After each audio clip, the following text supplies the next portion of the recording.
tubashimire.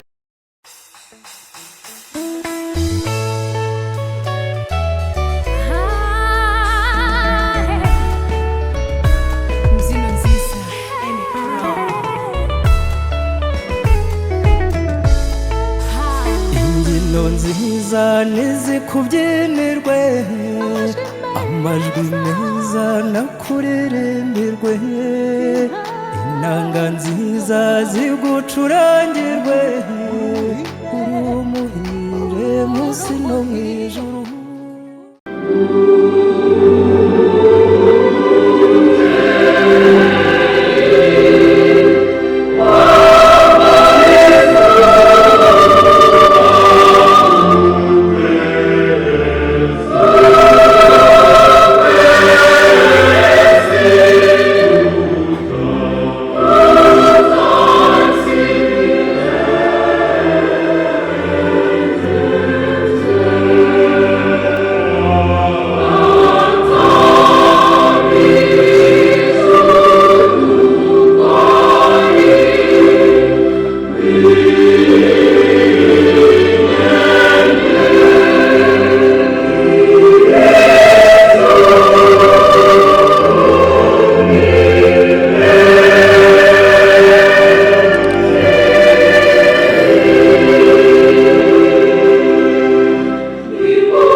Perezida Egide yansabye ko nk'uwahoze nyobora Inyange za Mariya nagira icyo mvuga kuri uyu munsi. Biba bigoye kugira ijambo mvuga iyo Bikira Mariya yaje. Na n'ubu ahora hano by'umwihariko, ariko uyu munsi twamutumiye. Yesu ubwe niwe wabanje kumwihamagarira, urubyiruko ruravuga ngo dukaragemo kamwe. Icyo gihe byari bikomeye. Yesu ubwe arabibona, aramuhamagara ati ngwino dusangire, ngwino duhe icyo kunywa. Uyu munsi nje ngewe kuvuga ko Inyange za Mariya hamwe n'abandi bose bafite icyo bifuza kuri Mariya cyangwa se bamufiteho devotion, kumukunda by'umwihariko, haba nyine uyu muryango w'Inyange za Mariya wa korali yacu, haba ndetse n'abandi by'umwihariko abafatanyabikorwa bacu bitwa Indabo za Mariya. Dushimira ko twatangiranye uru rugendo rwa edisiyo ya mbere ndetse n'iya kabiri, tukaba tukiri kumwe, haba paruwasi yacu ya Saint Michel itunganye, kubera ko ni paruwasi yacu ikomeye, katedrale, haba n'abandi bose bisunze Bikira Mariya nk'umubyeyi, haba ndetse n'abandi bamwiyambaza mu bibazo bagira akabafasha. Nongeye kubabwira ko Bikira Mariya tumwambaza dufite icyo tumushakaho, tumutura ibibazo byacu akadufasha. Ni umubyeyi ukomeye kuri twebwe. Ubundi Bikira Mariya iyo atemera inshingano byari kutugora kubona umukiza. Ni ukuvuga ko ari inzira y'umukiza rero wacu.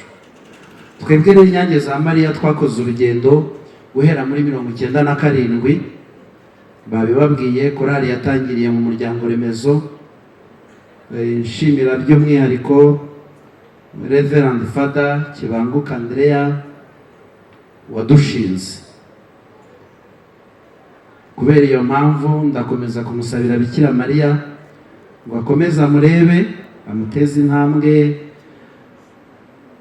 By'umwihariko namwe mbasabe umushimire, ahagurutse tumuhe icyubahiro ko yemewe ko Inyange za Mariya zibaho.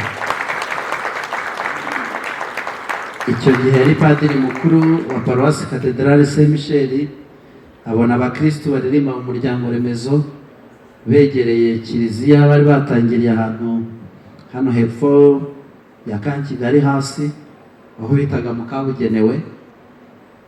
Hari umuryango remezo usenga, nyuma yaho baje kuri paruwasi yumva afite amajwi meza. Turashimira Ntabana Jean Marie Vianney mu izina ryiwe wafashije Inyange kuva zitangira, n'uyu munsi akaba agikomeje, ariko akaba afite intege nke. Dukomeza kwambaza Bikira Mariya ngo amufashe, yibuke imirimo yakoze, yabaye umumariyare, ndetse atwigisha byinshi kuri Bikira Mariya. Ngo Nyagasani amuhe umugisha, niba naryamye Imana ikomeze umusange binyuze kuri Bikira Mariya, akomeze akiri. Cyakora umudamu warahari, twamusaba agahaguruka tukamuha icyubahiro gikwiriye umugabo we ko yadufashije kumva Bikira Mariya.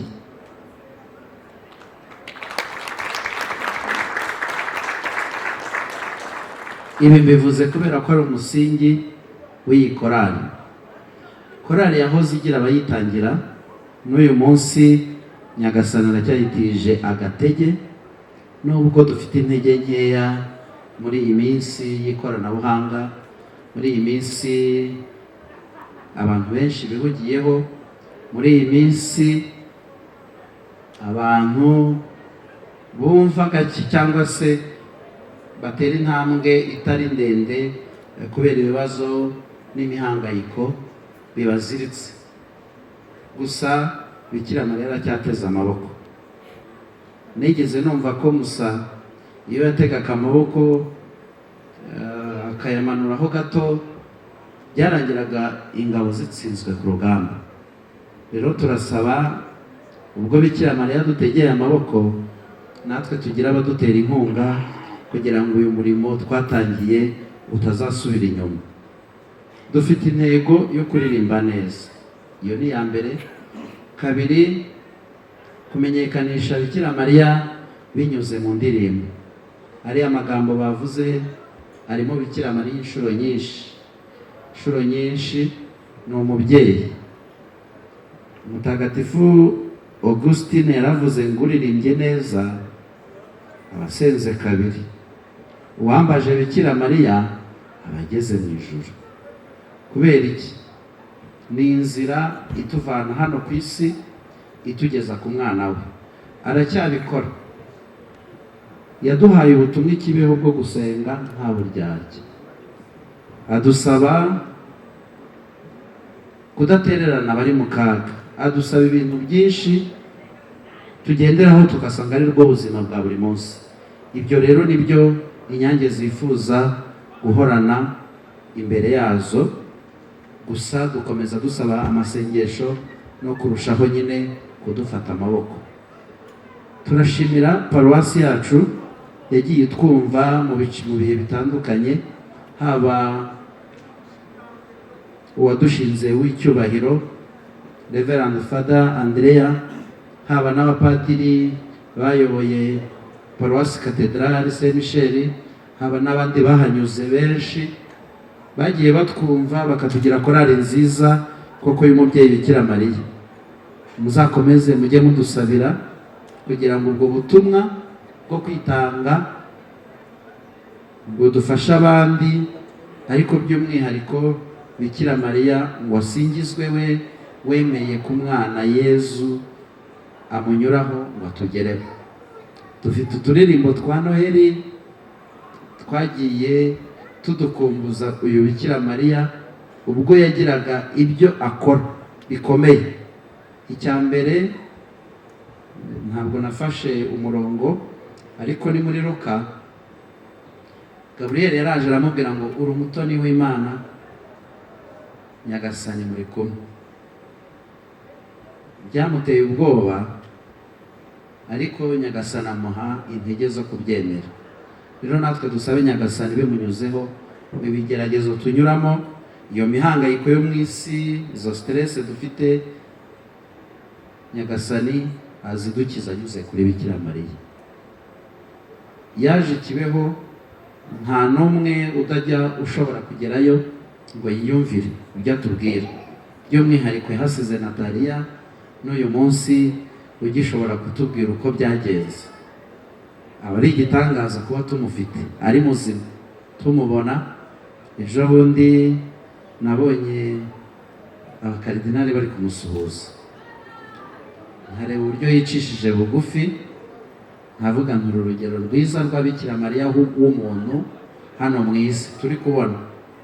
Abatuje atavuga menshi, ni nako Bikira Mariya abo yabonekeye cyangwa bamutubwiye ntabwo yagiraga menshi. Rero natwe turusheho kumukunda. Impamvu rero y'iki gitaramo ni iyihe, ariyo nsorezaho. Iki gitaramo ni isomo ry'uyu munsi. Hari aho bageze abapadiri bavuga ngo aho ubutunzi bwawe buri niho haba umutima. Ubutunzi aho buri niho umutima wawe uba werekeye. Impamvu rero y'iki gitaramo yaje ubwo abantu bicaraga baravuga bati tujye duhimbaza Noheli, duhimbaze Pasika, duhimbaza Assomption, tubone bitambutse. Nibwo tumurikiwe na Bikira Mariya, nibwo abantu bavuze batari ko twakora igitaramo. Igitaramo cya mbere twagikoze muri 2024 ubwo mukuru w'igihugu yarahiraga, twabonye imvura, bamwe barambwira bati twiciye indirimbo. N'uyu munsi turayitegereje, nitagwa none izagwa ejo cyangwa ejo bundi hashize yari yaguye.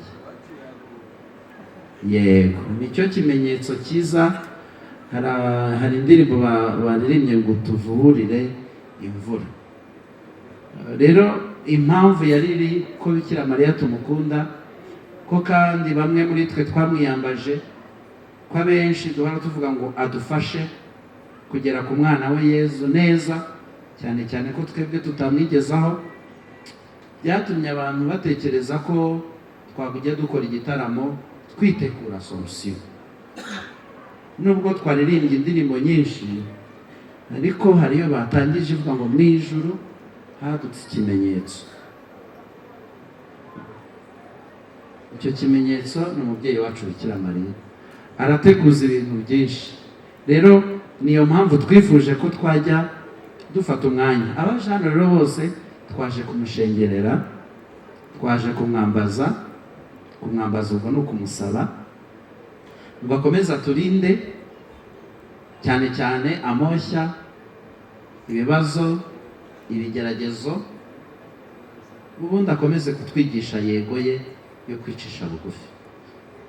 Naho ndangirije niyo impamvu ni uko dukeneye ko Bikira Mariya tuguma iruhande, by'umwihariko abanyarwanda banyuze mu bibazo byinshi, inzangano, amoko, intambara n'ibindi ubona biteye ishozi, ibintu bibi twanyuzemo. Ariko uyu munsi tukaba duhagaze turi bazima kandi dufite imbaraga, turimo no gutera imbere. Bikira Mariya yaradufashije, ariko yaranatuburiye. Dukomeze tumukunde, aradusabira, ubyemera wese, yaba umugatolika cyangwa mu rindi dini. Bikira Mariya ni muzima hafi yacu, akora ibitangaza bikomeye. Nigeze mbwira umuntu niko ujya usaba umuntu ngo akugurize amafaranga, ubwo ntuba uri kumwambaza? Bati oya, kuko nzayamwishyura. Muramutse uyagujije umuntu ukabwira ati mfasha noneho, iryo jambo ryo ntitwarijyana nko kwambaza umuntu n'urugero? Ati oya, kubera ko ni iby'isi. Ndabwira nti rero Bikira Mariya iyo tumwambaza tuba tumusaba twebwe, cyakora icyo tumusaba gifite agaciro ku buzima bwacu buzaza. Dushobora kuba tutazi uko bumeze 100%, ariko twiyumvamo ko turi bazima.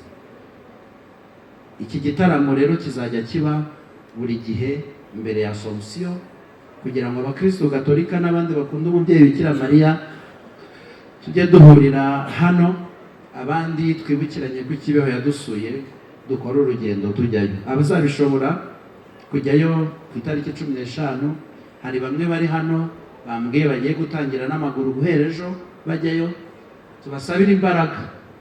Nahoze mbabwira ko amaguru yanjye atagerayo, ariko nzabasengera, nzabavugira ndakuramutsa Mariya imwe, tuzaba turi kumwe, kandi imigisha bazabona ku muhanda aho bazagera umubyeyi Bikira Mariya akagira umugisha abaha, bazatuzirikane abafite intege nke zo kutagerayo buri gihe.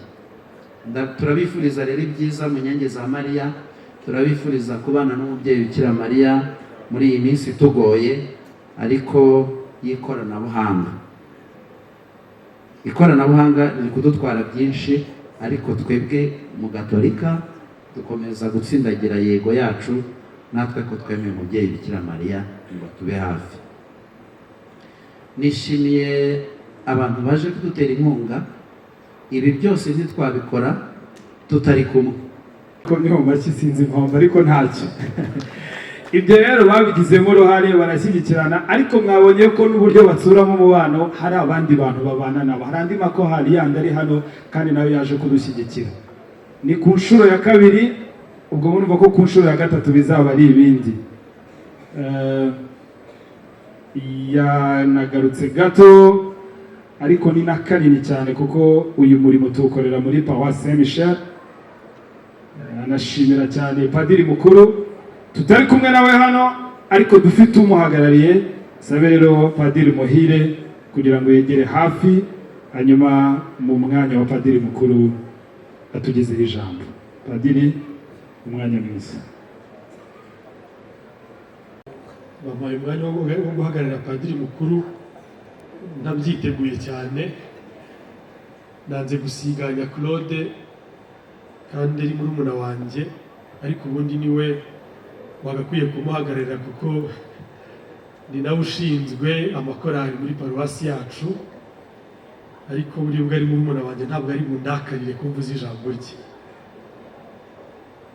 Ndashimira rero mu izina rya paruwasi korali Inyange za Mariya ku bw'iki gitaramo bagize ku nshuro ya kabiri, igitaramo kidufasha twese nk'abakristu kwinjira umunsi mukuru wa Assomption, tugataramira Bikira Mariya, tukumva amagambo ari mu ndirimbo zimuvuga ibigwi, tukamwumva nk'umubyeyi wacu, umubyeyi wa Yezu Nyirabajambo, tukamutaramira kandi tukamwiyambaza nk'uko n'ababanjirije babivuze. Ndashimira ko rero yuko ibidufashamo ikabitegura ikamara igihe, mwumvise ko ari amezi 6, ni amezi menshi, bakoze imirimo myinshi, bakeneye amikoro atandukanye, barara amajoro, bakarepeta, bakashaka imyenda myiza.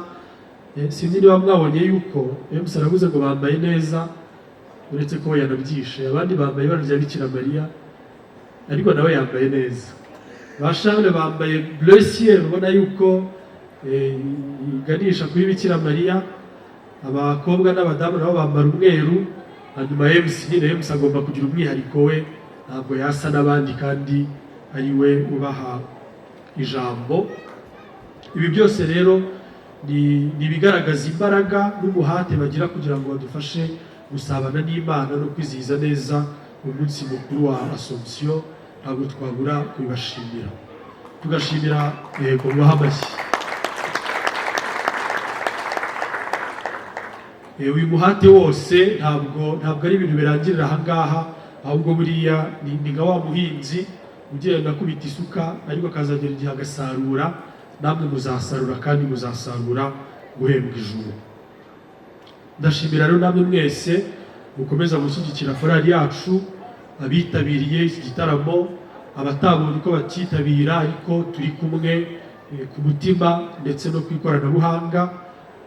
Singiye gusubiramo aho bashimiye mwese, ariko uko turi ahangaha, uko dufite ikorali ku mutima, mwumve yuko paruwase ibashimiye kandi ikomeje kubana namwe, ndetse igitaramo mwumvise yuko ari cyo kutwinjiza mu munsi mukuru wa Assomption, n'ibindi byose bizaza kugeza tugeze kuri uwo munsi tukawizihiza turangamiye ijuru Bikira Mariya yatashyemo, bigatuma natwe duharanira kuzaritahamo, kuzarimusangamo, tukishimana nawe n'abatagatifu bose n'Imana yatwiremeye na Yezu Kristu umwami wacu ubuziraherezo.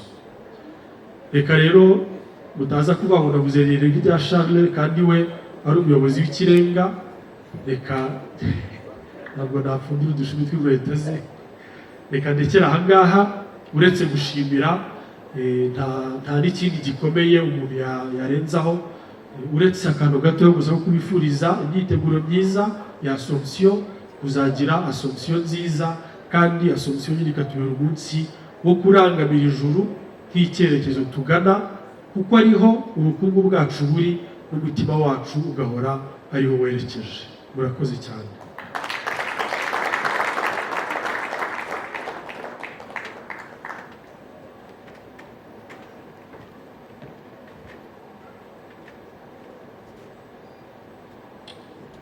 Arakoze cyane.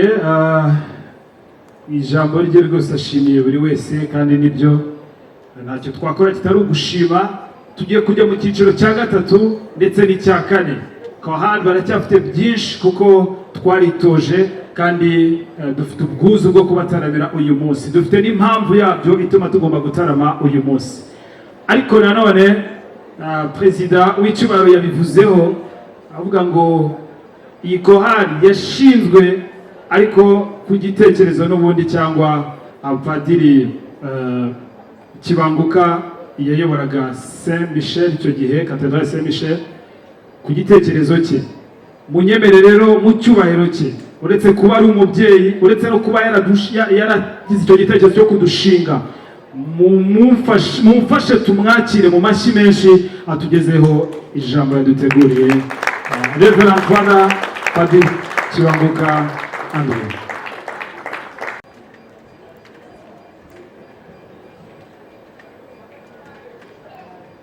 Nyakubahwa muhagarariye korali Inyange za Mariya,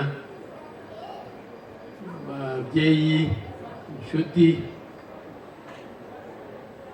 baririmbyi bacu, ntacyo nongera ku cyo abandi bavuze uretse gushima Imana binyujije ku mubyeyi Bikira Mariya, ibitangaza yakoreye iyi korali. Icyo gihe bari abantu nk'10-15 urebye, ariko mwabonye abantu bari hano baririmba.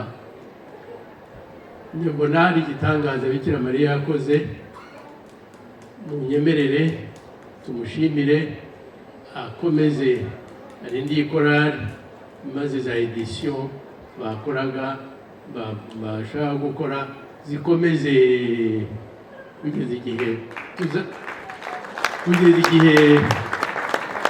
tuzumvira ko umubyeyi Bikira Mariya afite umwanya koko hano iwacu muri Saint Michel no mu Banyarwanda. Murakoze.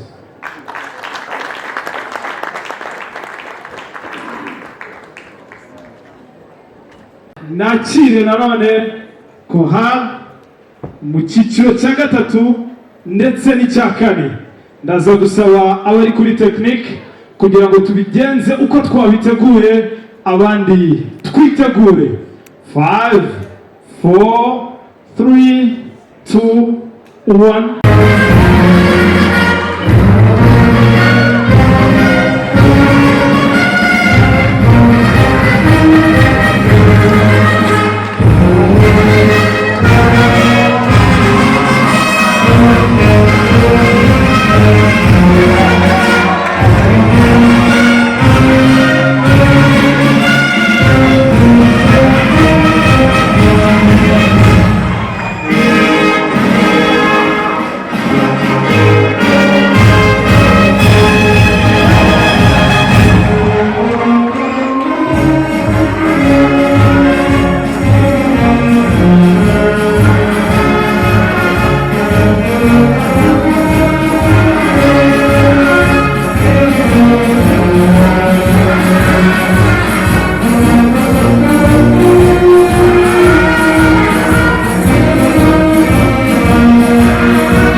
Maria,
tubashime mutambuke mwegere hano dufate ifoto turahera hano hanyuma dukurikize hariya izi mikrofone wenda birasa naho tuzishyira ku ruhande gato kugira ngo bize gukunda.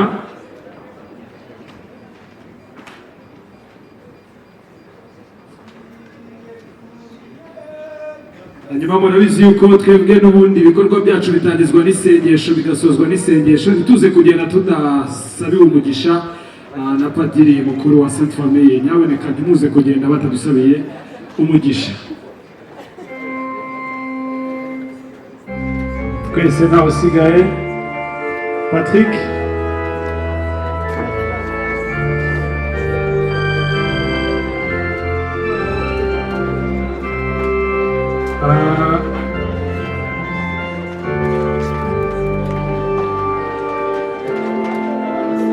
iyo tujya hejuru gutyo yego.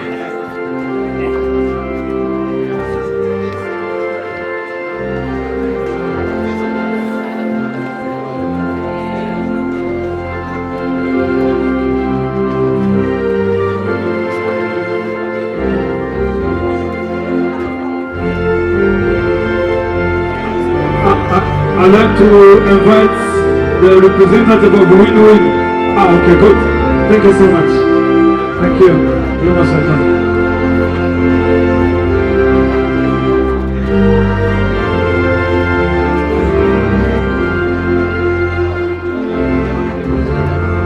Bamwe bagiye hejuru ibyo byiza baraza kutworohera.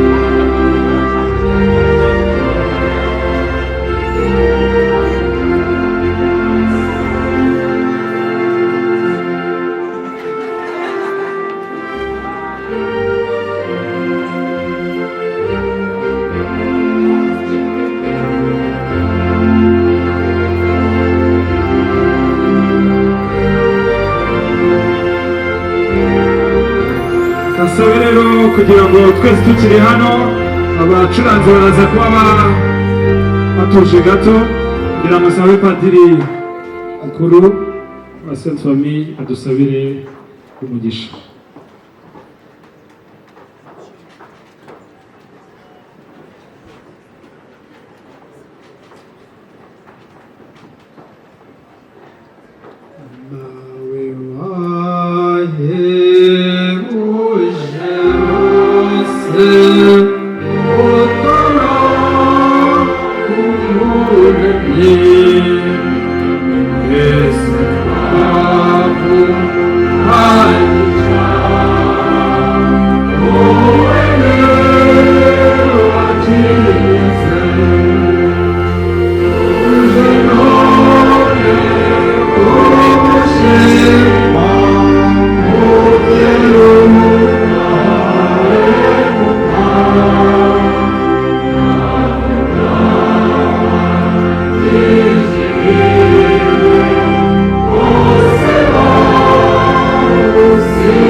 Turagushimira Nyagasani ko waturemye, tugagushimira kandi ko waduhaye kuvuga no gutekereza, turagushimira kandi ko waduhaye ururimi rutuma tubasha no guhimba indirimbo tugagusingiriza muri ayo majwi meza avangavanze ariko yahura akavamo indirimbo zinyura imitima kandi zikunyura cyane cyane iyo zikwerekeyeho. Muri uyu munsi mukuru rero wa Assomption twitegura, turagushimira ko waduhaye umubyeyi Bikira Mariya kandi tugushimira ko yaje n'aha iwacu mu Rwanda i Kibeho hake mu bo yageze ku isi. ese tubikesha iki u Rwanda rwacu? Twitegurire uyu munsi mukuru wa Asomusiyo tubishyizeho umutima kugira ngo u Rwanda rwacu twibuke koko umubyeyi Bikira Mariya wadusuye, kandi tujye tumwiyambaza iteka kugira ngo atugeze ku mwana we Yezu Kristo. Iyi korali rero Inyange za Mariya yo muri Katedrali Saint Michel, komeza isindagize urugendo urimo kandi bifashe kwitagatifuza. Nabaje kubashyigikira natwe kandi udufashe muri iyo nzira y'ubutagatifu. Ibyo tubigusabye ku bwa Yezu Kristo umwami wacu. Nyagasani Yezu nabane namwe.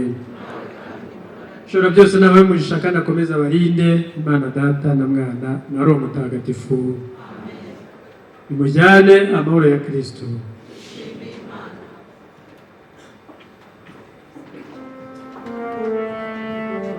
murakoze cyane. Reka tuzasubire namwe umwaka utaha mwongera kuza kudushyigikira, ariko muzanagire umunsi mwiza wa Assomption. Merci.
Amen.